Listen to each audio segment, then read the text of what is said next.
Hello and welcome to The Grain. This is a conversation show where we dive into everything that fascinates us about media and the entertainment industry. I'm Nadia, and joining me is my co-host Liliana. Hi, everyone. And today we're discussing one of the most talked about shows of the year, Euphoria. We would like to issue a spoiler and content warning. We will be discussing both seasons of Euphoria and their specials in great detail, and as the show contains depictions of violence, nudity, sexual situations, and drug use, we recommend viewing our content and the show with caution. We recommend looking up Euphoria on Common Sense Media, which we will link in the description in order to gauge the full scope of Euphoria's content.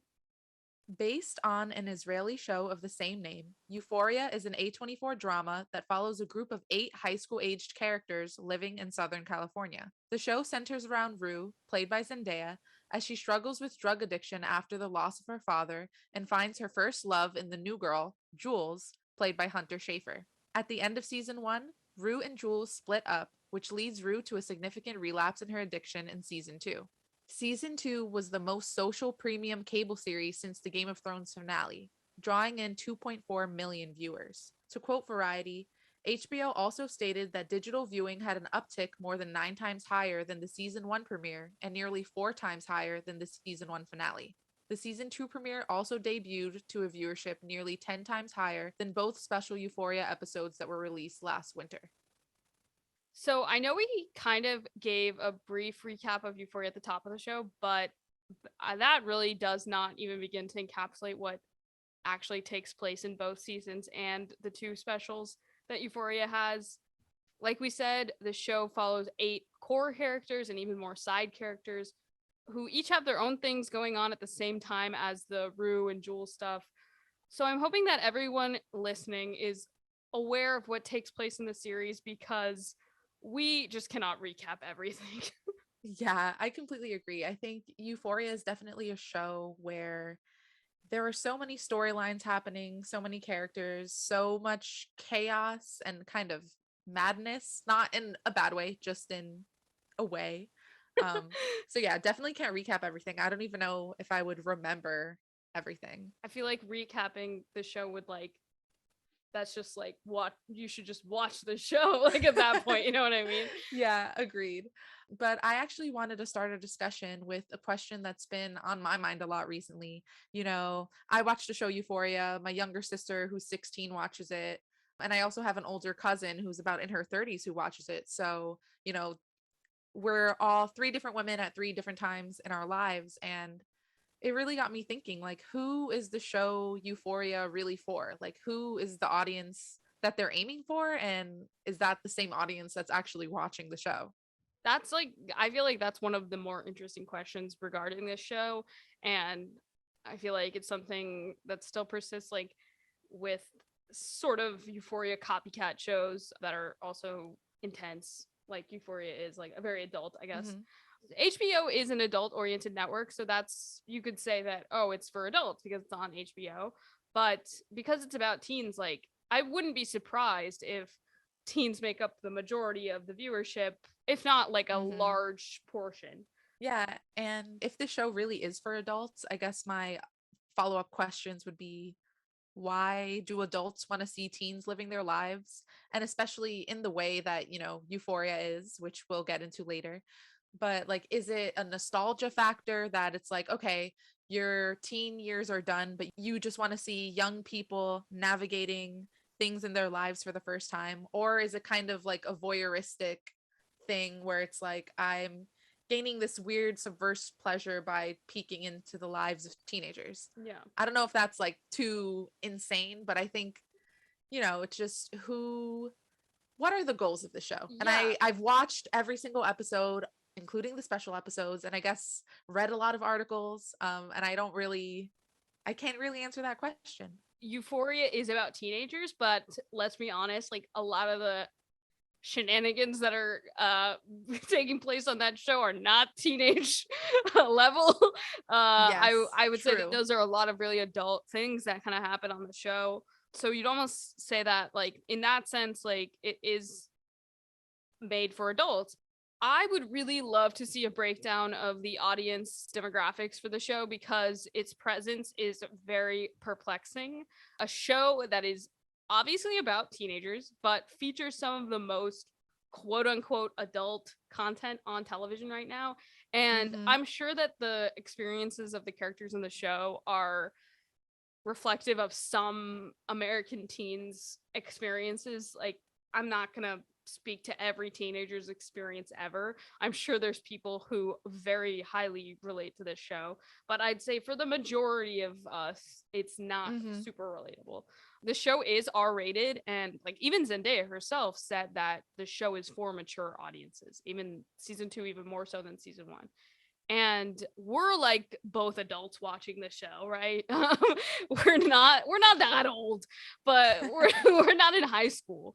I actually have some insider knowledge that teens are in fact watching Euphoria and they like it, or the teens that I have heard from, I guess. That sounds so sketchy. How many teens did you survey? What was the sample size? I have friends who have siblings who are still in high school who say that they watch it and they like it and they get together with their friends and they watch it together. So that's cool. I like that television is doing that for people. I as a media lover, like I just love that television is bringing Yeah, people together absolutely. like it used to. It's kind of crazy that it's this show, but it is what it is. But what I really wonder about the teens, the good old teens, is if they really find the show to be relatable at all, or if they're able to separate this sort of hyper real reality of the show with their actual experiences. You know what I mean? I think it's super tough because even if there are some like relatable experiences depicted on the show, I think the way that they are depicted might not be as accessible as it should be. Like, True. case in point, just things like people are in abusive relationships. Like, you see a relationship like Nate and Maddie, Nate and Cassie, Nate and his dad. Nate is himself a product of Abuse. Yeah. we don't have a lot of time to talk about Nate. But anyway, that aside, like abusive relationships are things that exist in high school, things that like I've personally seen, things that I've personally dealt with in my life, right? So that's relatable to me. But the scenes where this abuse is taking place are things that I'm like, I can never imagine these things happening. And it just seems kind of like a hyper realistic version of what could happen. So I think it could give the teens, a false perspective or false perception, sorry, of what reality is. Like, even just Yeah. talking to my younger sister, just she really feels like the show can impact the way that people, especially young people, depict relationships and cheating and, a Drug whole ton use. of things, drug use, things that Yeah. are just kind of left blurry because they're like, it's up to the viewer, to decide where they stand on these issues after being depicted. And up to the viewer to like police their content consumption. Yeah, Like no, exactly. up to the parents to be vigilant of like the shows that their kids are watching, which is kind of hard with a show like Euphoria. It's about teens. Like, of course, teenagers are going to be intrigued to watch the show, but like Yeah. if it's not for them, I still don't fully understand why it's about them. I guess I would definitely agree. Another thing that I don't really find relatable is just like the wardrobe and makeup. Like, Very true. every single girl on the set has their nails done. They have their makeup done to the nines. They're wearing Wearing Mew these Mew. super expensive designer wardrobes, right? Like, I don't know. In my personal experience, that's not relatable. I know there are other places where that is relatable, and it's definitely not something we haven't seen before. Like, we've seen Gossip Girl, we've seen other shows that kind of depict like people that are supposed to be elite, but Euphoria is kind of taking these same exact outfits and putting them on people that are supposed to depict the average teenager. And it's Yeah. Like middle class. so many things that happen in Euphoria. I'm like, this could just never happen in real life. So Yeah. I'm like, is this supposed to be a depiction and reflection of real life, or is it supposed to be something else? If it's something else, that's fine.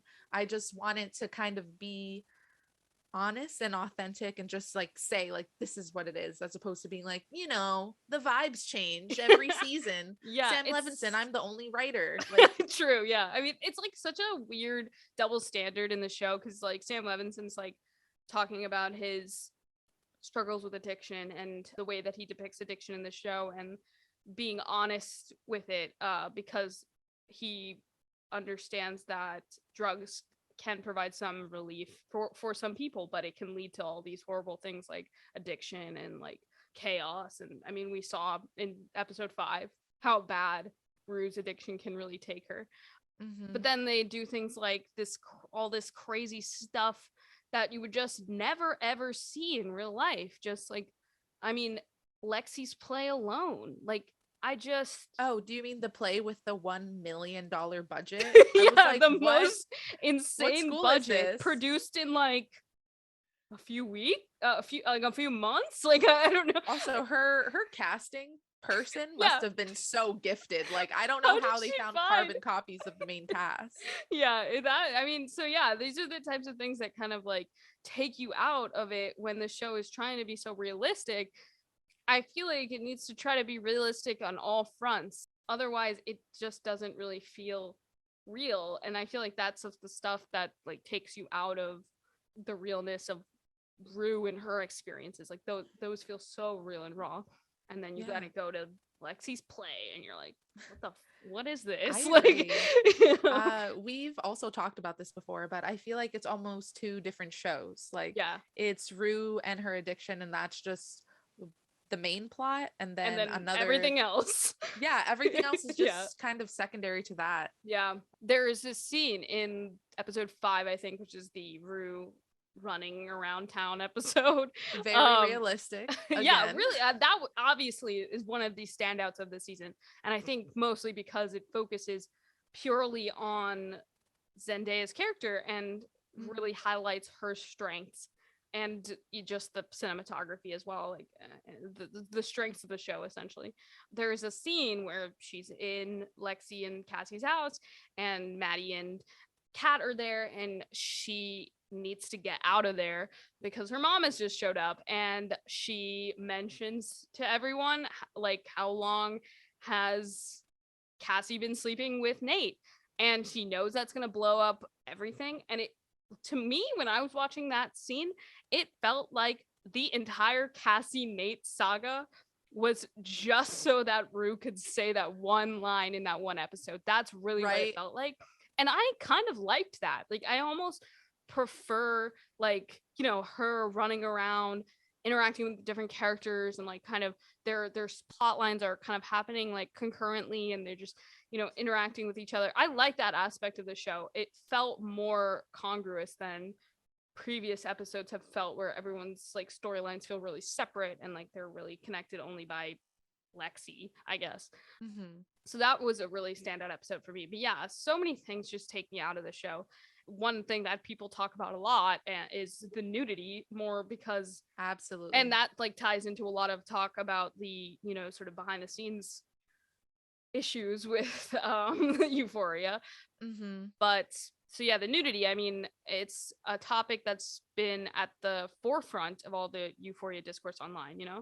Definitely. And I think it probably always will be at this point because season 1 was so gratuitous. I think season 2 less so, but maybe it's just because I binged season 1 and then I watched season 2 week by week, so I couldn't really notice things. But I feel like season 1 was worse. But just thinking about the nudity depicted in the plot, I have so many things to say about that. The first thing that I think is most important is a question I've been asking myself is, why are we as adults watching these adult actors portray teenagers in these sexual situations? Like, it feels gross to me. It feels voyeuristic to me. It feels unnecessary. It's just for the sake of being edgy. I'm like, I don't think that it adds enough to the plot to justify it. And that might just be my opinion, but no, thank you.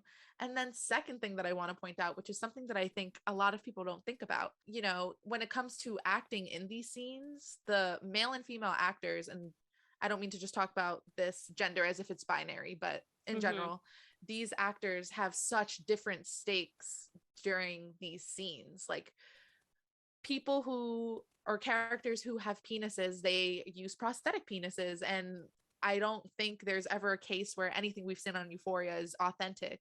Yet Sydney Sweeney is here just letting everyone just see an intimate part of herself, her breasts, just constantly because of what? To satisfy the male gaze, to further the plot, to make it an HBO show because, Yeah. and for Nudity just, I don't know, entices people. Is what initially turned me off from watching the show for so long, but then we decided to watch the show with a critical lens just to Hmm. see what it's all about. And I don't know, I think they should just take the nudity out of it completely. Like, I don't really want to see teenagers in sexual situations. I don't care if they're 17. It's not my cup of tea. It's like not even just that it's like sexual situations. It's like honestly sometimes like really tough sexual stuff that's like really way more intense than it needs to be. Mm-hmm. Sometimes like I don't think about it too much because I'm like these people are 30 years old like and I'm like these are not teens, so it's like hard to like remember honestly. So I think pretty much all of the controversy surrounding the show, especially about the nudity, is directed at its creator Sam Levinson, which is a name I'm sure if you have been engaging in TikTok discourse online or viewing it, you've probably heard this name many times. And, the controversy being directed to him, that's not baseless because, in addition to being the creator, Sam Levinson is the sole writer, apart from Hunter Schafer getting a writing credit on the Jules special. And he has directed 15 out of 18 episodes, including all of Wow. season 2.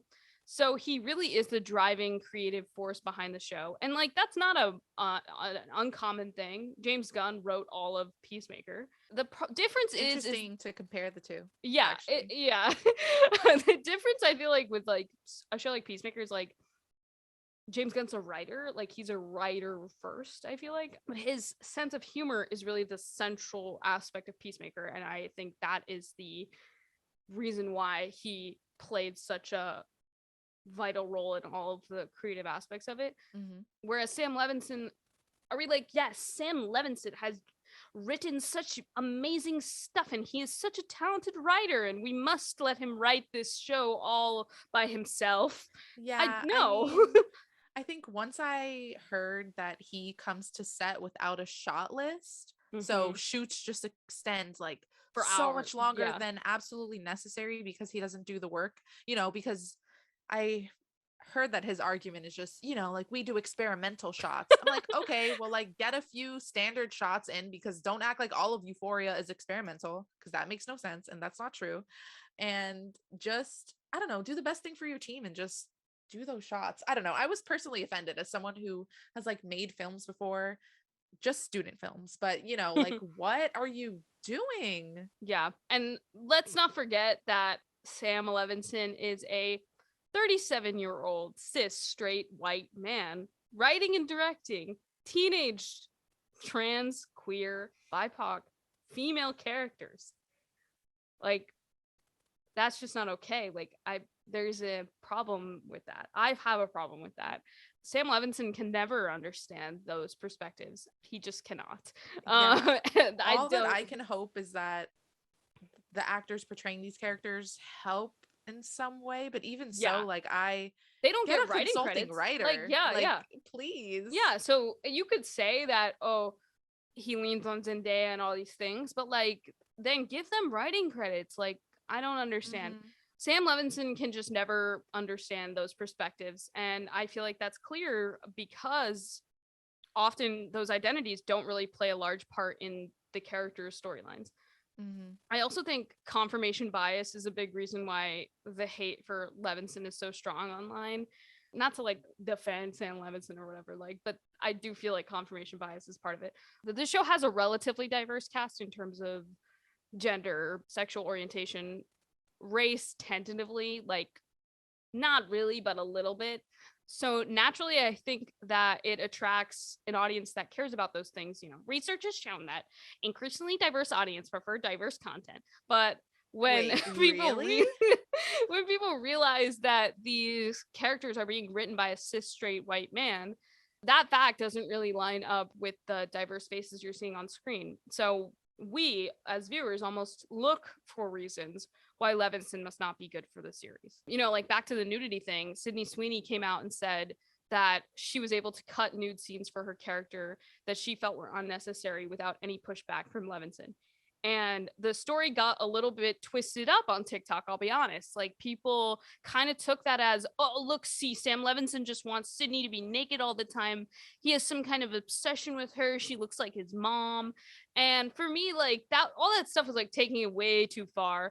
Some of these controversies kind of evolved into these salacious, as some have put it, rumors, like Jeremy O'Harris noted, who is a consulting producer on the show, and not to mention Emily in every episode, but he did play Gregory Elliot Dupree in season 2 of Emily in Paris.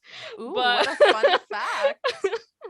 but when a lot of these controversies were being discussed on TikTok, he came out in defense of Sam Levinson, basically saying that he's the best boss and the set is really safe. I think a bunch of cast members have come out talking about this, most of whom are saying, you know, things are being slightly misconstrued in the media and it's not as bad as it seems. So I can also imagine TikTok, a platform that's dominated by Gen Z, dominated by, you know, an algorithm where it's like what type of content is going to be showed to the most people. Obviously, content that has controversy or content that calls someone out or things like that. I can see how certain like rumors can escalate, but I don't know. It seems kind of fine, but although it's not for me to make that statement, so we'll just see what news comes out Yeah. in the future. But yeah, I also heard that there was some controversy with the character of Kat this season. Yeah, so the controversy surrounding Barbie Ferreira, who plays Kat, hasn't really been verified at all. The rumor is that Ferreira disagreed with the direction her character was going and allegedly stormed off set. HBO maintains that this is false, but it's hard to ignore the fact that her character has been significantly scaled back when compared to season 1. So, given this TikTok aspect of the discourse surrounding the show, my big question with this season is, did TikTok make or break Euphoria? Obviously, Euphoria is one of, if not the biggest shows of the year, literally the second biggest show on HBO ever, which is saying something because HBO doesn't really miss. So naturally, being as big as it is in this day and age, it has had enormous amounts of online discourse. But the majority of the discourse has been really, really critical of the show. So, does high levels of critical internet discourse create a negative impact on the show, despite leading to higher viewership and engagement? Yeah, and I think that's an excellent question. My answer would be, and it's probably a very safe answer, but I think it really just depends on the show and what the initial goals of the show were. Because I Yeah. think, like, when you think of reality TV, like, I think they really lean into the controversy. Like, anything that's going to get them written about in magazines, they will make sure is in the narrative of the show, even though they have like thousands of other shots, thousands of other storylines they could use. You know, they're really trying to like push the button, get people talking about it. For example, Love is Blind season 2 just dropped on Netflix. I watched Love is Blind. The reunion episode just aired, and it was just, there was a lot.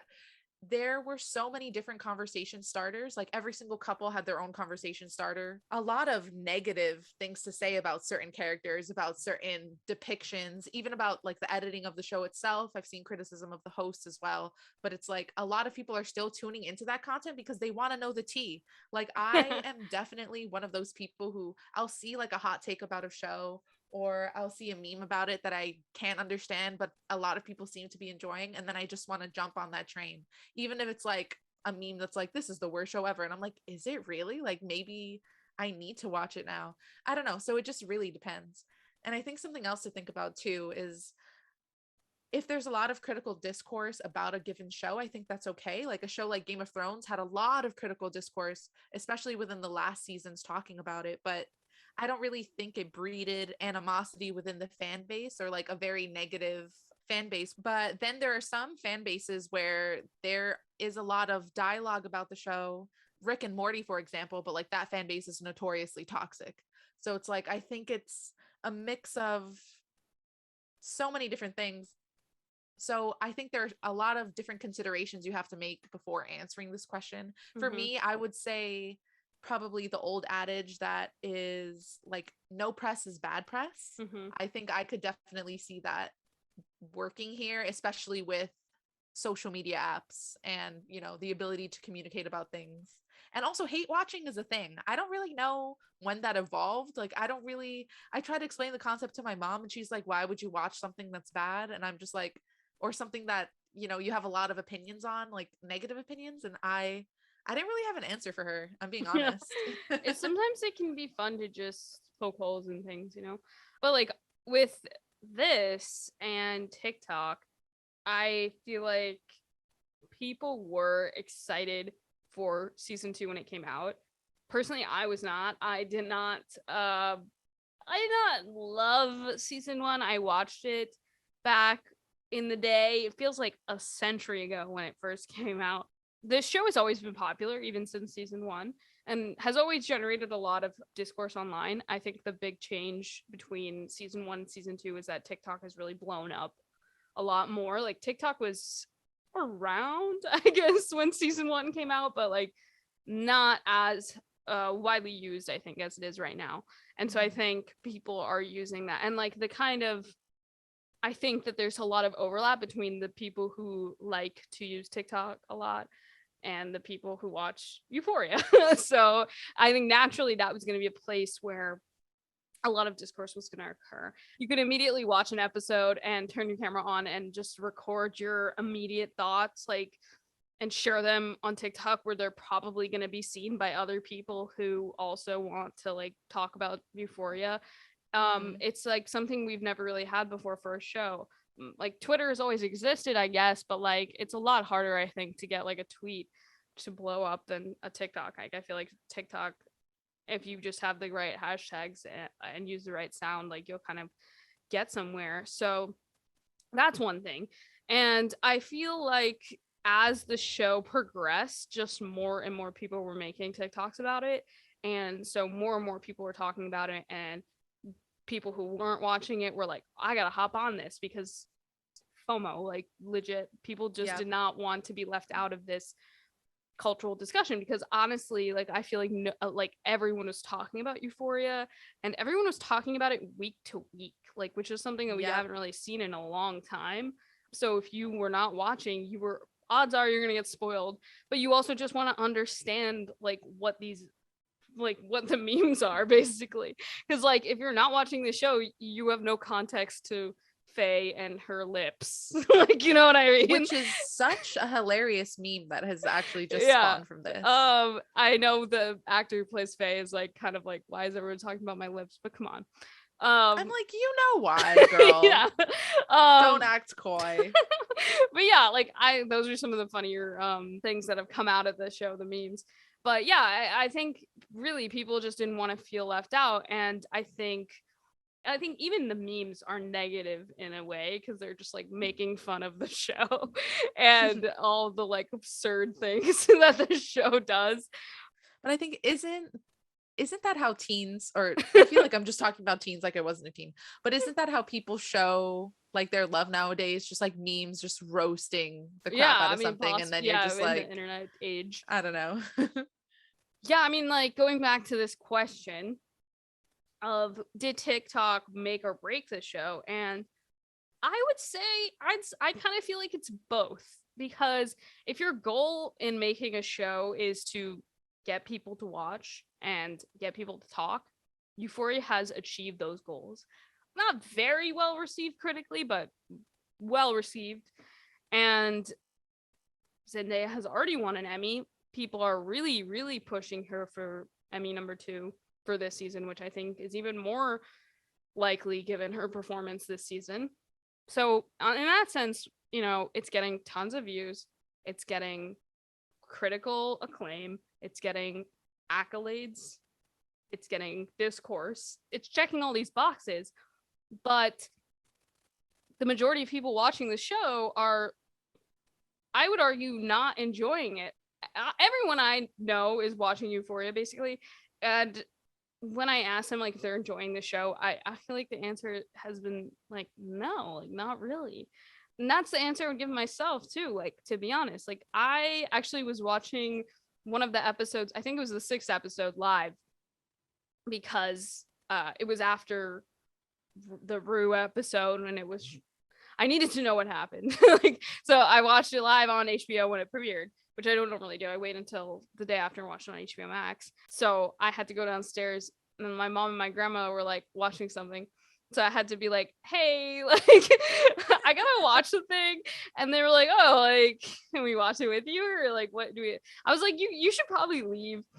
I don't think you'll like this show. I Like, mean, I there's don't know if it has like multiple generational appeal. You know what I mean? yeah, Like, it's just there are shows that have a lot of sex and violence that I would watch with my mom and my grandma, but this is not one of them.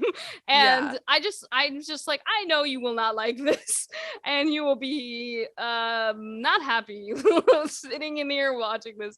So I was like telling them like blah blah blah, this and that about Euphoria. And I think my grandmother asked me like, do you actually like this show? And I was like, you know what, I don't really like this show. I am just watching it because I kind of have to.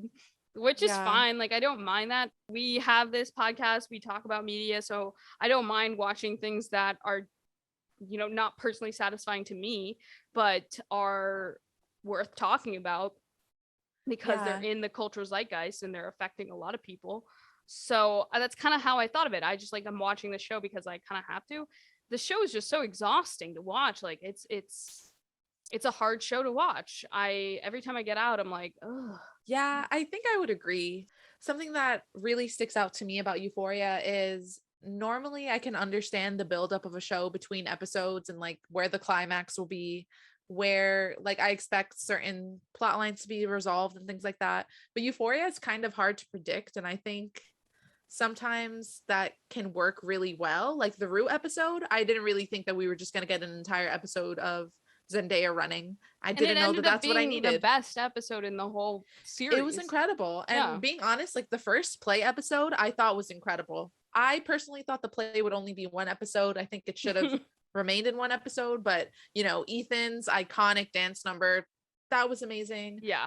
So many things that I could point out just in that episode. And I was like, this feels like a pre-season finale episode for the season finale to ultimately just feel so underwhelming to me. And that's a pacing issue because there's a lot of compelling storylines, but it's like, why would you choose to end it here? I think the actor who plays Ashtray said actually they changed the script the day before they shot because Fez was supposed to, spoiler alert, even though this whole thing, Fez Yeah. was supposed to be the one to die as opposed to Ashtray, and they changed it the day before. I'm like, so was there any foresight going Yeah. into this season, or was it just afterthought? Because here's also another one of my hot takes that I didn't think we would have time for today, but I'm going to say it anyway.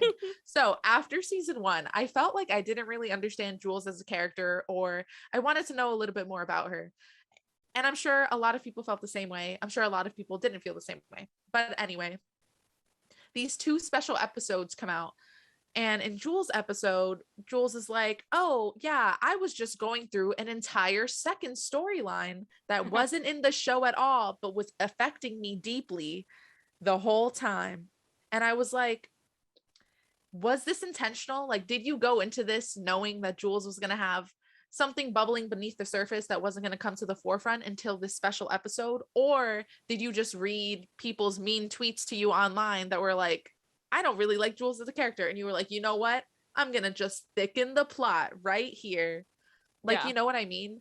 I It was guess, a weird retcon. Yeah. yeah, I guess for me, I was just like, was this intentional, or are you just cleaning up your mess? And I Very think a true. lot of Yeah. things in Euphoria are that way. Like, why did we have to see a shot of Rue reading the letter at her father's funeral like every single episode this season? It didn't make sense.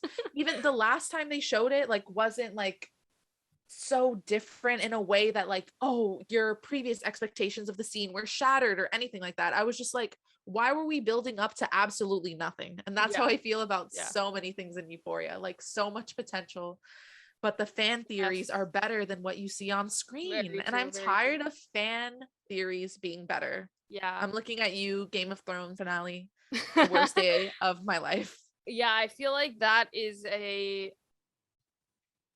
it's a clear indication of like the fact that Sam Levinson needs more writers on the show.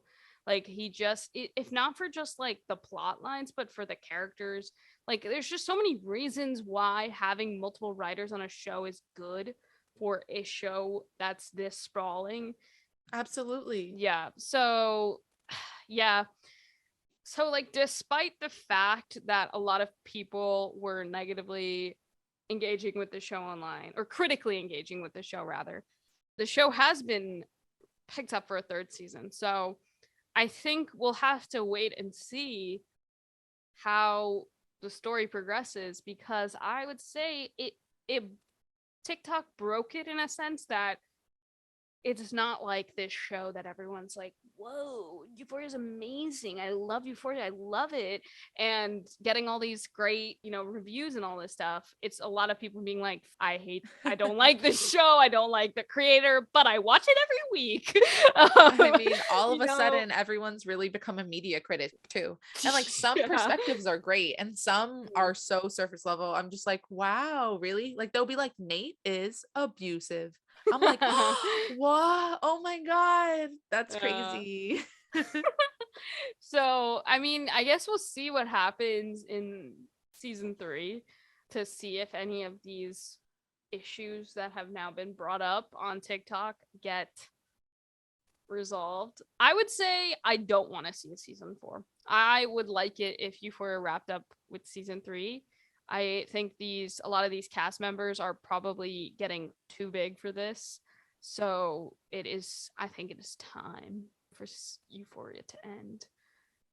Already? Like I don't know. I don't know if I necessarily agree with that because I feel like it's just becoming big and it's only going to get bigger. Like I could imagine it going for at least 2 to 3 more seasons. But the only thing that will get stale really fast is just kind of the cycle of, can there be euphoria without Rue being on drugs? Like the answer is no. Like at some point she's gonna relapse. Like sorry, spoiler alert, it's gonna happen. Like there's no storyline without that because the ultimate goal is to see Rue sober, which I assume is going to happen at the end of the show, even Yeah. though the season did end with her being sober. And I'm so proud of her and happy for her character.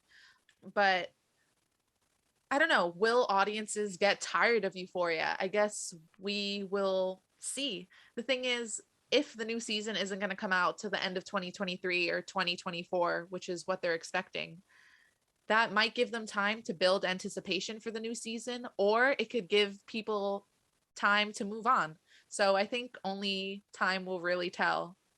So, I think despite all the controversies, a big reason why the show is even watchable is because a lot of the technical aspects are really well done. There was a lot of talk about how they brought back Kodak Ektachrome to film this season. A TikTok user by the name of JDog Debauchy, though, presents some evidence that this wasn't really as big of a deal as they made it out to be. Really, just shooting this season in film is cool. Like, did Sam Levinson really need to get so pretentious about it? I don't know. I don't know, but I think we really should trust J Dog. Like, J seems like Dog, yeah. is J Dog a reliable J source? Dog, J Dog Maybe. seemed to be knowledgeable about what they were talking about. So, yeah, and on the same note with the film is the cinematography. I mean, people have talked about this. This is like one of the best parts about the show, just in general. The cinematographer for most episodes is Marcel Rev, who I believe also worked with Sam Levinson on Malcolm and Marie. I think the real reason everyone loves it is because it's kind of gorgeous. It's kind of really pretty Oh to yes. watch. People have said like they wish that Sam Levinson would just pivot into directing music videos, and I think that's that's kind of so smart. Wow, I haven't heard that take before, but that Sam Levinson, if you're listening to this podcast, which why would you be? But like Sam if you Levinson, are, yes, do it. Sam Levinson. You don't have to worry about plot at all. It's all. It's all. All the shots are experimental. You don't even you need can a do shot whatever list. you want. You can do whatever you want. Zendaya is gonna get back into music, maybe. You direct all our Oh music yeah. videos. Speaking of the music, something I wanted to talk about was the Euphoria soundtrack, which is just iconic. I was literally listening to it today on the bus. Just it sets a tone and a mood so effectively. So yeah, Labyrinth and Zendaya work a lot on all of the soundtrack. And there are probably so many other people that Music supervisors, yeah. It's just incredible. Like, I think all of the background sounds, obviously the theme song, the song that, we see Rue sing at the end of season 1, everything really except for Elliot's song, I think is excellently done. Yeah. No, not to hate on Elliot's song, but yes, it was way too long. Everyone hates Elliot's song. I Even looked at my even phone so Dominic many Fike. times. I saw that he posted something on Instagram and he was like, "Oh, LOL, we We made the made the song shorter." song shorter. Yeah. Like, yeah, thank you. It just was a waste of valuable time, but I would have felt it would have felt remiss if I didn't, shout it out. You know what? Actually, the funniest thing I've ever seen about that scene was like, what if Elliot just whipped out his guitar and he started singing 3 nights of Oh my god. So I also heard that Elliot was supposed to play the trumpet instead of the guitar. So like, can you imagine him just busting out the trumpet like, "Hey guys, Rue, I have a little song for you." And she also, I think Zendaya just had like the most dead expression on her face the whole time. Like, I was like, so what, are you going through an emotional transformation? Like, what is happening Yeah. except my time being wasted right now? Yeah, I also heard a take that was like only a man would sing a 4-minute song and then at the end be like, it's not finished. That's so funny. Oh my god. But yeah, the soundtrack is great. One of my favorite episodes was the one kind of centering around Cal and his teenage experience dealing with his homosexuality. That was And so well done. yeah, there I were a thought it was couple great. in excess songs that I just love, and those fit so well, I felt. So like just a good example of how everything from the actual like scoring of the show to the copyrighted music that's brought in is just so on point, really good. Another aspect of the show in addition to the cinematography that really helps to give the show the vibe that everyone's trying Mhm. to chase basically. Yeah, and of course, just the stellar acting that we see Yeah. across the board from, Across the board. well, I know you have a hot take here, but I would say across the board. But I have a hot take, but I don't think of it as that is it hot. hot? I don't think of it as that hot because I feel like people have been very critical of nepotism babies for a while on the internet, and especially in Hollywood has always been a nepotism centric area. But there's one specific nepotism baby in this show that everyone knows is like a big one, and that's Maud Apatow. And I just, to be honest, I never really liked her in the show. Come at me, like I don't know. Maud Apatow I think lovers. Lexi is a great character, and I think she is an important character to have because she's Yeah, kind of the only she's an wallflower. accessible. Yeah, I think she's probably the most accessible character, even though, again, you her need a Lexi in a designer show like that. wardrobe. Yeah, But but yeah, Lexi is an important character, I guess, to have. But like compared to like someone like Austin Abrams, like who is also kind of more of an accessible character, I think Austin Abrams has been acting for a long time, has been in a lot of things, and I think that really shows, especially in the play Mhm. episode, in the episode where he gets broken up with, which I mean we didn't even talk about that very much, but like he's a talented actor, and Maud Apatow has not been in much. She's the daughter of Judd Apatow, noted good rom-com director. I don't know if I would say great, but fine. I liked I want to say he directed Trainwreck. I like that movie, but yeah, Maud Apatow, in my opinion, just does not have the chops to carry a character like Lexi, which was given a lot more attention this season. Rue and Lexi are really just two best friends who both lost their dad in Yeah. such different ways. Mm-hmm. And obviously, we see, Cassie and Lexi dealing with the departure of their father very differently. But then we also see Rue and Lexi dealing with the departure of their father, like, as I said before, in two completely different ways. They lose their father in different ways and also react in different ways. And it's just, I don't know, just so interesting to see on the screen. Like, I really appreciated some of their best friend moments together because Mm-hmm. I think there's something very beautiful about the fact that there is an enduring friendship, but we can see that they're slowly slipping away from each other. but at the end of season 2 it had like a more uplifting ending. Yeah, I don't know, I'm a because sucker for these types of things, like female best friends. I'm friendships, like, yeah. oh my god, please support each other forever. But yeah, I mean, my thoughts on Maud Apatow aside, there are a lot of talented people in this cast. Obviously, Zendaya, obviously. But I think Sydney Sweeney was an obvious standout this season. Has done some Definitely. really great kind of manic work here. And I mean, I think Alexa Demie pretty much always kind of nails Maddie because I feel like that's kind of her, perhaps. I don't know much about her. But I mean, Jacob Elordi also crazy to think how he's jumped from the kissing booth to this. I know, I thought that that was going to be the peak of him. Can you believe that the Kissing Booth 3 came out in between these 2 seasons? I cannot. No, that is deplorable. He had to go back to work on the Kissing Booth after working on Euphoria. That sounds Poor so man. wrong. Yeah. Yeah, no way. But switching gears a little bit to round out the show, I just wanted to talk about our season 3 speculations.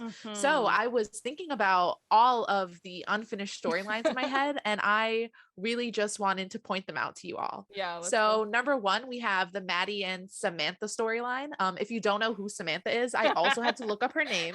And she is the woman who Maddie babysits for, who is recording Maddie while Maddie gets dressed in her home closet.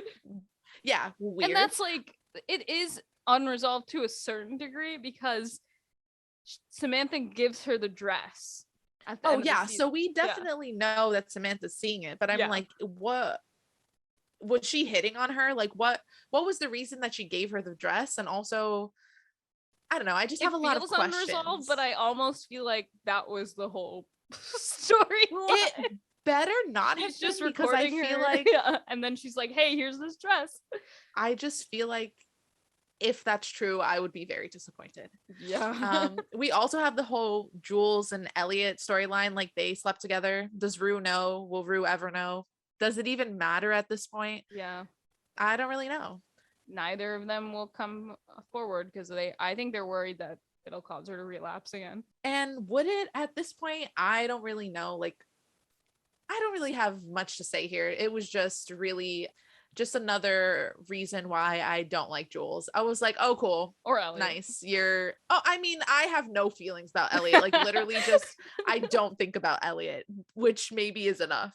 Yeah. Another thing, the Cat storyline. Where was Cat? Just having a conversation with Ethan where she pretends to have a brain injury? Tumor.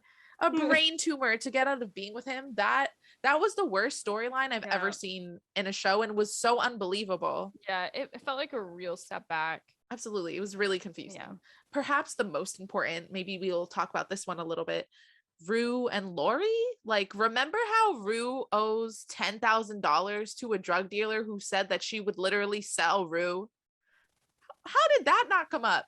Even at the end of the episode, like an ominous Lori picking up the phone, like being like, we're going after her. Yeah, which would be the worst way to do it. But I don't know what's going on with that. I mean, there's some sort of a Lori intertwining with Fezco and Faye and Ashtray, and maybe that's very true. That's the resolution. I don't really know. That's true. Maybe Lori goes down for Mouse's murder because Faye lied on Fez's behalf, but I don't know. Then we also, of course, my favorite storyline, have the Maddie, Cassie, Nate storyline, which is just so bonkers bananas and so sad.